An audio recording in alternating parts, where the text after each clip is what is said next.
अधूरी मुलाकात से पूरी हुई मोहब्बत। सुबह की हल्की धूप खिड़की से अंदर झांक रही थी। आरव अपनी बालकनी में खड़ा चाय की चुस्की लेते हुए नीचे सड़क की हलचल देख रहा था। वहीं रोज की भागदौड़, वहीं शोर, मगर आज उसके मन में एक अजीब सी बेचैनी थी, जैसे कुछ बदलने वाला हो। आरव एक साधारण सा लड़का था, शांत, मेहनती और भावनाओं से भरा हुआ। दिल्ली की भीड़ में रहते हुए भी वह अपने छोटे से संसार में खुश रहता है। उसी गली के सामने एक पुरानी सी लाइब्रेरी थी, जहाँ वह रोज शाम को पढ़ने जाया करता था। किताबों से उसे बेहद प्यार था। उस दिन जब वह लाइब्रेरी पहुंचा तो देखा एक लड़की खिड़की के नीचे, खिड़की के पास बैठी किताब पढ़ रही है।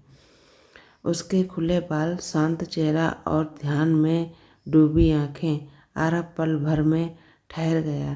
दिल ने कहा, यही है। उस लड़की का नाम था सिया।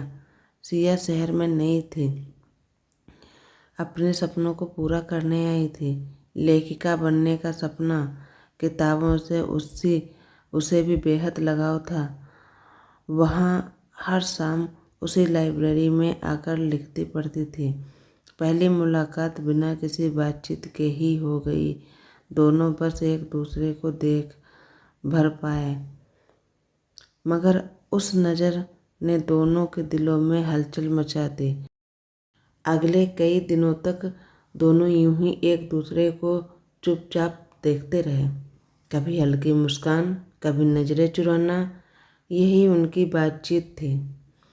एक दिन बारिश हो रही थी। सिया जल्दी में थी और उसका बैग गिर गया।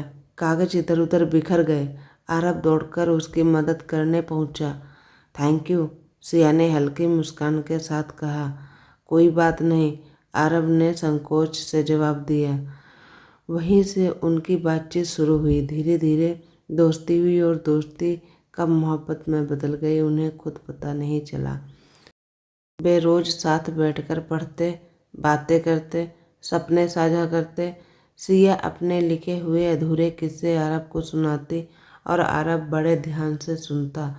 एक दिन मेरी किताबें छपेंगी, सिया मुस्कुराकर कहती है, और मैं सबसे पहले खरीदूंगा, आरव जवाब देता है।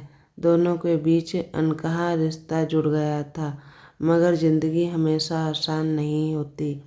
एक दिन सिया को अपने घर से फोन आया। उसकी शादी तय कर दी गई थी। उस दिन सिया बहुत रोई। आरव के सामने खुद को संभाल नहीं पाई। मैं किसी और की नहीं हो सकती, वह सिया सिसकते हुए बोली। आरव का दिल टूट गया। वह कुछ कह नहीं पा रहा था। अगर तुम चाहो तो मैं तुम्हारा इंतजार करूँगा, उसने धीमे से कहा। सिया ने उसकी आंखों में देखा। वहाँ सच्चा प्यार, मगर हालात उसके खिलाफ थे। कुछ दिन बाद सिया शहर छोड़कर चली गई। आरव हर रोज उसी लाइब्रेरी जाता, उसी खिड़की के पास बैठता, मगर वहाँ अब सिर्फ उसकी यादें थीं। समय बीतता गया, साल गुजर गए। आरव ने खुद को काम में झोंक दिया। उसने एक छोटी सी पब्लिशिंग कंपनी शुरू की। किताबों से उसका रिश्ता और गहरा हो गया, मगर दिल का एक कोना आज भी सिया के नाम का था। एक दिन उसकी कंपनी में एक नई किताबें छपने आई। लेखक का नाम पढ़कर वह चौंक गया, सिया वर्मा। उसका दिल तेज धड़कने लगा। किताब की लॉन्चिंग के दिन जब सिया मंच पर आई तो दोनों की निगाहें टकराईं। वक्त जैसे ठहर गया हो। कार्यक्रम के बाद दोनों अकेले मिले। कैसी हो, आरव ने पूछा। ठीक हूँ, और तुम? सिया की आवाज़ में वही पुरानी मिठास थी। पता चला कि उसकी शादी टूट गई थी।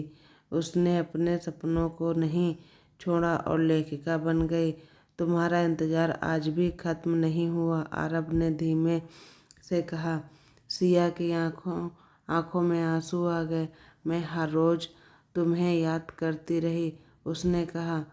उस दिन अधूरी कहानी पूरी हो गई। कुछ महीने बाद दोनों ने शादी कर ली। वहीं लाइब्रेरी उनकी पहली डेट की जगह बनी और वहीं से उन्होंने अपनी नई ज़िंदगी शुरुआत की।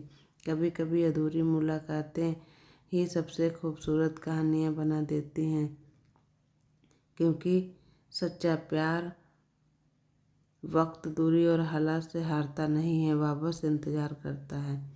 अगर आपको हमारी स्टोरी पसंद आती है तो कमेंट कीजिए, लाइक कीजिए, चैनल को सब्सक्राइब कीजिए। Thank you.